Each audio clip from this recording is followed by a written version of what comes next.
اور ظاہر کافروں کے ریفرنس سے بیان کی. کافر تو انبیاء کو پتہ نہیں کیا کچھ کہتے تھے. حضرت عیسیٰ ابن مریم کو یہودی آج تک کہتے ہیں out of wedlock, son of man بولتے ہیں.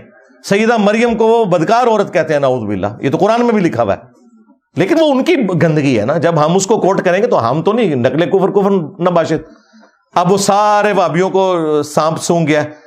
میں نے ایک جگہ جملہ بولا تھا ساری اس گندگی کو جمع کرتے ہوئے, تو انہوں نے کہا جس نے کہہ دیا جی کل کا چھوکرا. تو کافروں کے ریفرنس سے بات کی تھی. تو جو یہ اس طریقے سے حملہ کرتے ہیں ان کے اوپر الٹا پڑ جاتا ہے. تو منی گاڈ انہوں نے بات کی تھی, میں تو عبد القادر جیلانی دنیا منی گاڈ پہ کہنا ہے. تو یہ معبود اور عابد وہ فرق اپنی جگہ, ان معنوں میں خدا ایک ہی ہے. ویسے خدا کا لفظ فارسی میں ملاح کے لیے بھی استعمال ہوتا ہے. کشتی کا جو ملاح ہے اسے کہتے ہیں نا خدا. پتہ ہے آپ کو اردو زبان میں ناؤ خدا, ناؤ کہتے ہیں کشتی کو, خدا کہتے ہیں ملاح کو. فارسی زبان میں خدا کا لفظ اس لیے بھی استعمال ہوتا ہے جس طرح کشتی کا چلانے والا ملاح وہ کشتی کا خدا ہے, اس طرح اس کائنات کا چلانے والا اس کو بھی ہم خدا ہی کہتے ہیں. لیکن فرق ہے. نبی الاسلام کے بارے میں قرآن میں ہے بالمؤمنین رؤوف الرحیم. تو رؤوف الرحیم تو اللہ ہے, نبی کہاں سے رؤوف الرحیم ہو گئے؟ ہاں, اللہ ہے الرؤوف الرحیم, اور نبی اللہ کی اطاعت سے رؤوف اور رحیم ہے, وہ الرؤوف الرحیم نہیں ہے. تو یہ لنگوسٹک کا فرق ہے.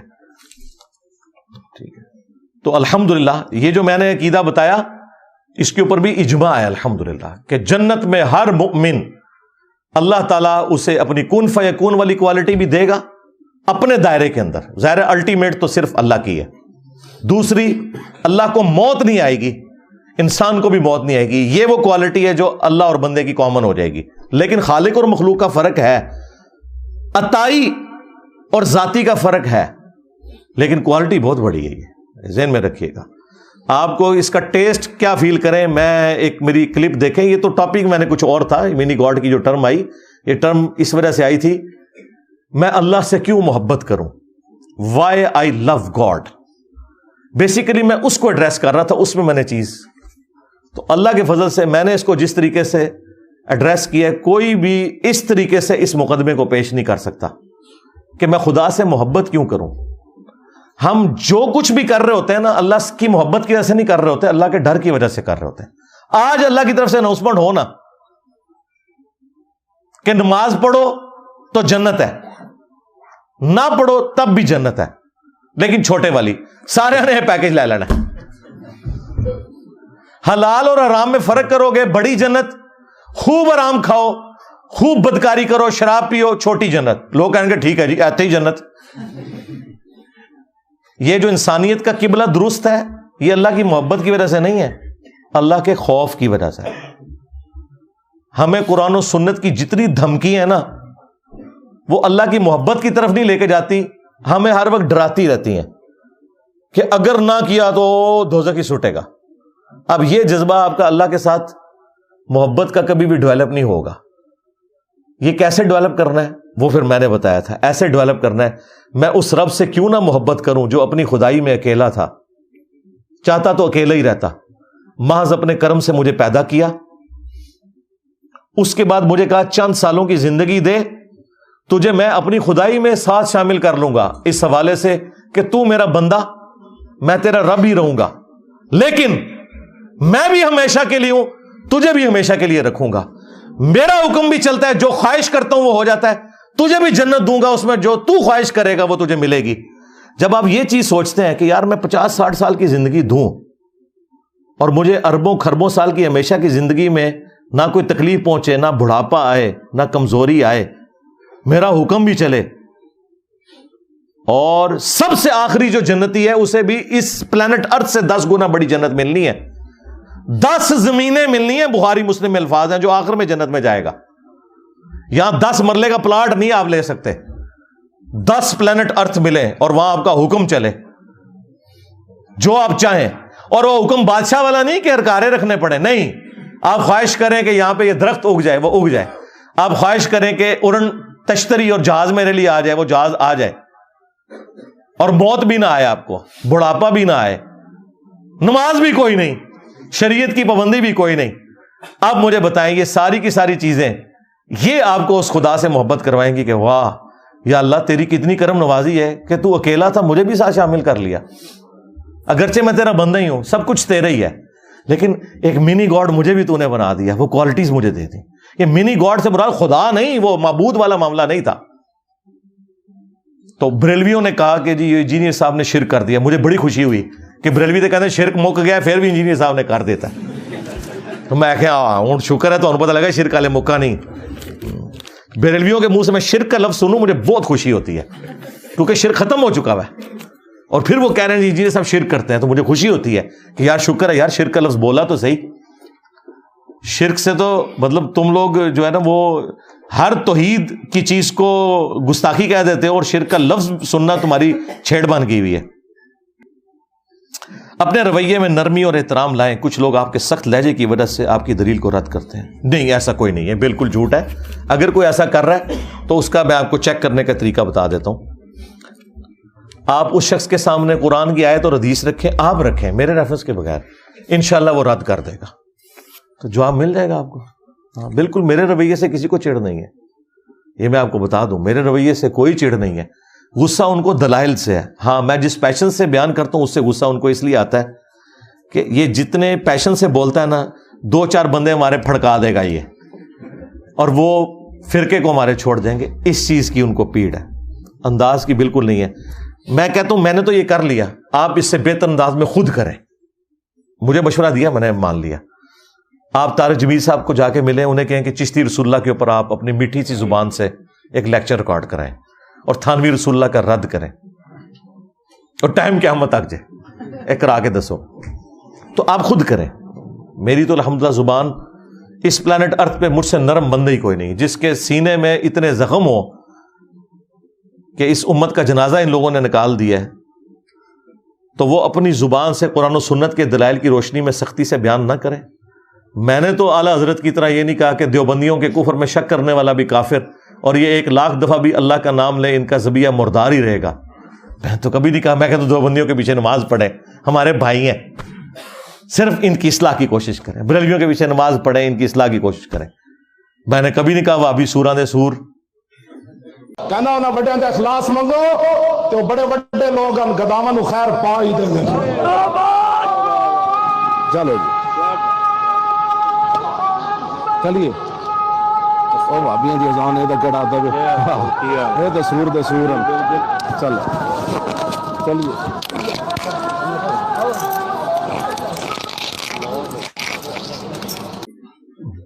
میرا یہ دعویٰ ہے مجھ سے زیادہ نرم بندہ ہی کوئی نہیں ہے۔ ہاں جو میرے والا کام نہیں کر رہا اور وہ نرم ہے، تو وہ بندے کا تو اس معاملے سے لینا دینا ہی نہیں ہے۔ یہ اسی طریقے سے ہے کہ کوئی شخص کہے کہ علی بھائی آپ جب کرکٹ کھیلتے ہیں نا تو اتنا بڑا آپ نے بلہ اٹھایا ہوتا ہے، یہ گاف والی چھڑی سے آپ کرکٹ کھیلا کریں، اور میں کہوں گا بھائی اس سے کرکٹ نہیں کھیلی جا سکتی، کرکٹ بلے سے ہی کھیلی جائے گی، اور کرکٹ کا بال اور ہے، گولف کا بال اور۔ مولویوں کے لیکچر کا ٹاپک اور ہے، میرے لیکچر کا ٹاپک اور۔ میرا کام ہے سرجن والا، سیدھا گرائنڈر چلاواں گئے تھے، ایسا کر کے سینہ توڑ کے دل کڈ کے پھر بائی پاس کر کے اندر رکھاں گا۔ ہومیوپیتھک دوائی میں نہیں دے سکتا، مہربانی کرو۔ لو جی، اے میں نے آپ کی اس کے اوپر میری ویڈیو ویسے تفصیلی ریکارڈ ہے۔ انجینئر کی زبان بہت سخت ہے، وہ آپ ویڈیو دیکھ لیں انشاءاللہ تعالی۔ انجینئر کی زبان بہت نرم ہے ماشاءاللہ۔ ایلو جی تہاڈا پورا تھدا میں مکا دیتا ہے، گرچہ مجھے یہ آلموسٹ کتنے گھنٹے لگے جی؟ 4 گھنٹے۔ اوئے ہوئے ہوئے ہوئے ہوئے ہوئے۔ اب 4 گھنٹوں کے بعد آپ نے کیا مجھ سے لینا؟ کدھر گئے ہو بھائی؟ آپ کو نہیں کہا، چلے اللہم انی اسألک بانک انت اللہ لا الہ الا انت الاحد الصمد الذی لم یلد ولم یولد ولم یکن لہ کفوا احد۔ اللہم صلی علی محمد وعلی آل محمد۔ ربنا آتنا فی الدنیا حسنہ وفی الآخرۃ حسنۃ وقنا عذاب النار۔ ربنا آتنا من لدنک رحمہ وهيئ لنا من امرنا رشدا لا اله الا انت سبحانك اني كنت من الظالمين۔ اللهم اغفر لحينا وميتنا وشاهدنا وغائبنا وصغيرنا وكبيرنا وذكرنا وانثانا۔ اللهم من احييته منا فاحيه على الاسلام ومن توفیتہ منا فتوفہ علی الایمان۔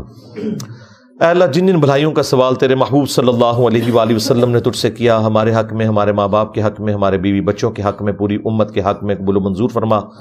جن جن چیزوں کے شر سے تیرے محبوب علیہ السلام نے تیری پناہ طلب کی، تمام مسلمانوں کو ان چیزوں کے شر سے اپنی پناہ عطا فرما۔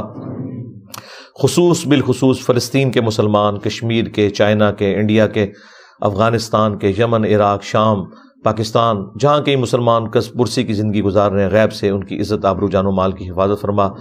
اے اللہ ہمیں کتاب و سنت کی تعلیمات پر عمل کر کے دوسرے بھائیوں تک پہنچانے کی توفیق عطا فرما۔ اے اللہ جو مسلمان فوت ہو چکے ان کی مغفرت فرما، جو زندہ ہیں قبر و آخرت کی تیاری کرنے کی توفیق عطا فرما، جو بیمار ہیں انہیں شفاء کلی عطا فرما۔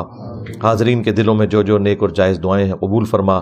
تمام مسلمانوں کی تمام دینی، دنیاوی، جسمانی، روحانی، ظاہری، باطنی پریشانیاں، تکلیف، مصیبتیں، دکھ تر، بیماریاں، دشواریاں دور فرما۔ اے اللہ ہمارے ملک پاکستان کی خیر فرما، پورے عالم اسلام کی خیر فرما، عالم اسلام کو اندرونی اور بیرونی خطرات سے محفوظ فرما۔ سبحان ربک رب العزت عما یصفون وسلام علی المرسلین والحمد للہ رب العالمین وصلی اللہ علی النبی الکریم وعلی آلہ واصحابہ اجمعین الی یوم الدین، آمین۔